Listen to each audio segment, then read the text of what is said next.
Nobody's talking about this. You bought a duplex or a single family and you've got equity and you want to sell it, or maybe you have sold it and you've got cash in the bank. Everyone talks about like how to get that first asset or how to get started, but nobody talks about like what do you do with that foundation you've built? What do you do with that capital?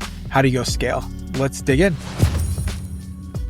Yeah, I think it's a good problem to have, right? Like we're told, like those that want to get into real estate, buy a single family house hack. And I think that's sound advice, right? A lot of people start with a single family home or a duplex, a triplex, a fourplex.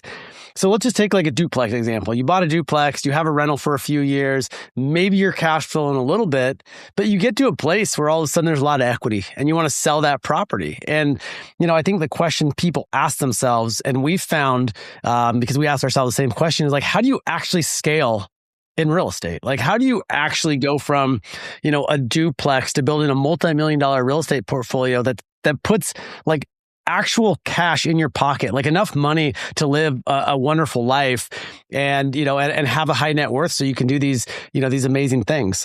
And I think a lot of people get stuck in that, hey, I bought this duplex, it's kicking off a couple $100s a month in rent. But years have gone by and now you have several $100,000, $250,000, $500,000 in equity, and you go to sell that property and you're like, well, now what? Some of our listeners are familiar with a 1031 exchange. I'm not trying to make this whole show about a 1031 exchange, but you sell a property, instead of cashing out and paying that capital gains, you can exchange that into another property. But I think the question to ask yourselves is like, what kind of real estate, what kind of property could I purchase with the equity in the property I just sold to actually scale my real estate portfolio to have significant cash flow, to actually have enough money to start this life of financial freedom through real estate? And I think the obvious answer is commercial real estate. But you see people go from a single family to a duplex to maybe another duplex to another duplex to another duplex. They stay there. And they stay there. They stay there. Yeah. And you do the math. Like, I've heard people say, $100 a month per door. Well, $100 a month per door, you're one CapEx expense away from like there being no cash flow. And you start doing that math and you're like, man, I need 200 single family homes to actually, make any money. So, it's a good problem to have. You made the decision, you got into real estate, you bought that first investment property, you maybe bought that second investment property, but now you're sitting on some equity. What do you do with that? Why not transition that into commercial real estate? That could be mobile home parks, that could be multifamily, that could be triple net. But it really comes down to exchanging. Like I look at it as exchanging the equity for more cash flow. And it's just the velocity of capital. And to me, it's an easy math equation. If you're cash flowing $200 a month, but you have $500,000 in equity, and you can take that $500,000 in equity that the market gave you, that time gave you, that the tenants gave you because they've been paying rent for the last 10 years. And you can take that $500,000 and exchange that $200 a month in cash flow to $10,000 a month in cash flow. I would do that all day long. Yeah. Well, I love this conversation because I talk to a lot of people that have a couple rental properties or duplex or whatever that is, right? They've got, say, $250,000 in cash or equity in real estate. And they're a little bit discouraged. They're like, look, it's taken me 10 years and I'm still answering calls from tenants and I'm still going over there and I'm fixing things and I'm not really sure what to do next. The way I look at it is like, if you picture your life or your journey on this curve, right, where you start at zero and you move linearly to the right before scale, that's where you are. You're right there before actually scaling to something big. The fact is, if you've built equity in real estate, you've bought equity, you've dealt with a broker, you've dealt with a lender, you understand the terms, you understand cash flow, you understand CapEx, operations, maintenance, all those transactions, PSA contracts, insurance. There's so many things that you've done. So like for me, I'm like, first of all, pat yourself in the back because getting into real estate and getting equity and getting somewhere, getting to where you have is a big deal. And for me, you've built the foundation. The next thing though, like Gabe talked about, is opening the door to commercial real estate. Now, when we say commercial, most people, this is what I thought. I thought in my brain, it was like, oh, I got to own an office building or like retail where like somebody, like a business rents it from me. That is commercial. However, there's a lot of different forms of commercial. In fact, any residential property with 5 or more units is also considered commercial. The point is, when you move to the commercial side, you're basically buying small businesses inside of real estate. And because of that, their values are based on how profitable they are versus what the neighbor's property sold for down the road. So you have an element of control. You can control your own wealth. You can control your own cash flow. And you can make those better over time and actually benefit. I think the other thing people think about real estate is like putting their money in to a property and just letting it sit there and like letting it grow and letting it, be inside the property for multiple years. In the commercial game, we're able to put money in, take money out via a tax-free refinances if you play the game correctly. And that velocity of capital, I think, separates people who are worth maybe a couple $100,000 or $1 million or whatever to several millions of dollars. It's the folks, the guys and the gals who take their capital, put it in, make something better, pull it back out and do it again and do it over and over again, that they get that massive growth. And so fundamentally, I think you're right before the curve, before scale, if you're sitting there with a couple $100,000 in equity. And by opening the door to this new world of commercial real estate, you're going to like learn so much, all the way from deal structure to capital raising to seller financing. By the way, commercial real estate is way more flexible than residential real estate as well. Like there's so many more things you can do to be creative versus like residential is pretty cookie cutter. You need this down payment. You're going to get a 30-year loan from US Bank or Bank of America or wherever.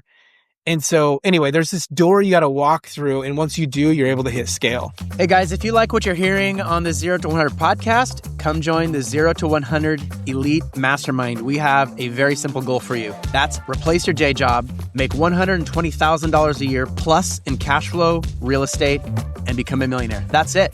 If you like that, if that's you, click the link below and we'll see you on the 0 to 100 Elite Mastermind. Well, and that door isn't something new, right? This door that you're walking through. Right? I think it's fear that keeps people back from doing the concept itself. Even as I hear us explaining this, it's not like we're explaining something new or even difficult. It's like, hey, you bought a rental property, you have some equity. What do you do with that equity? So it's not like we're picking apart this crazy complex concept of like how to invest in real estate. But I think people get stuck. And I think the question also is like, what do you actually want real estate to do for you? People know that real estate's a great place to build wealth.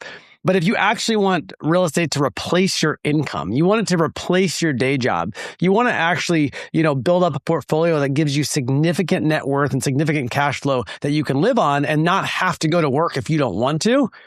That is not a game you can play slow by buying a single family home, a duplex every once in a while. Yeah, if you buy a rental property here and there, are you going to be better off than most of the people in the US? Absolutely. But if you look at what that like we all know people that they bought a home and they accidentally turned it into a rental. They had to move and that property just sat there. It's a rental property, just kind of chugging along. And then that person looks back and goes, wow, all my net worth, all the wealth that I've built, I made the decision to just keep this property, sometimes accidentally. So imagine doing that at scale, right? And so it's not so much that it's a hard concept. It's that, like, first of all, like asking the question, what do you want real estate to do for you? And if it's financial freedom you're after, and it's a life of freedom you're after, and you want to actually own your time and build up, a level of net worth and enough cash flow to choose whether or not you go to work or not, then you have to kind of make these decisions, right? Like you have to decide, like, okay, I have this equity in this property. How do I really scale that? And, you sell the property, you exchange into a larger property. And I'll give some easy examples. I mean, we talked about this on a past episode is, I bought this single family home. I house hacked it. I kept it as a rental for years. And there was a couple $100,000 in that property, but it was like 14 years later. I think Travis, called it out. Like, how long did that take? But it was like somewhere between 250,000, but it took like a decade and a half. But I exchanged that into a commercial property, into a mobile home park that I bought for 1.3. And then 2 years later, it was valued at 2.775. So then in 2 years, I was able to create over $1 million. What is that? $1.5 million in equity. Over, almost $1.5 million in equity in less than a 2-year period. And then refi that, pull that cash out and go put that down on a triple net commercial property that has increased in value several millions of dollars and cash flows $150,000 a month. That's the velocity of capital. That's what commercial real estate can do for you. That's very hard to do in residential, very hard to do in that 1 to 4 unit space. Well, and I think that, in the 1 to 4 units, people buy homes or duplexes or fourplexes, whatever, and they hold them throughout time. And over time, like you said, they'll probably do better than most people that didn't, because real estate tends to go up and to the right. Um, but in commercial real estate, the idea is that you understand the numbers enough. You understand how these things are valued. You understand how to manipulate the numbers, how to add value, increase revenue, decrease expenses. You understand how to make them valuable. And because of that, you take control of your own wealth. We've bought properties, just like you just talked about, Gabe, in areas where the population is not growing. It's stagnant. It's kind of a sleepy little town, but we've been able to make really, really good money, both cash flow and equity, because we understood going in, we're buying this undervalue. We're going to make it better, and we're going to force appreciate. We're going to force it to appreciate. We're going to make it worth more. So I think it's like, if for me, when I first dove into the commercial side, I was intimidated, honestly, because I just hear the word commercial and I was like, well, that seems over my head. I don't know if that's for other people. But I realized that, like, the game is a lot less emotional and it's a lot more logical on the commercial side. There's a lot of emotions on the residential side. Everyone's picturing their family living somewhere. The commercial side is based on numbers. And so when you understand the numbers, and it's not complex numbers, it's like plus and minus and dividing, right? But when you understand that, you can go into a property understanding that within the next couple of years, it's going to be worth a lot. And therefore, I think you're able to take control of your wealth, versus residential wealth kind of happens slowly over time.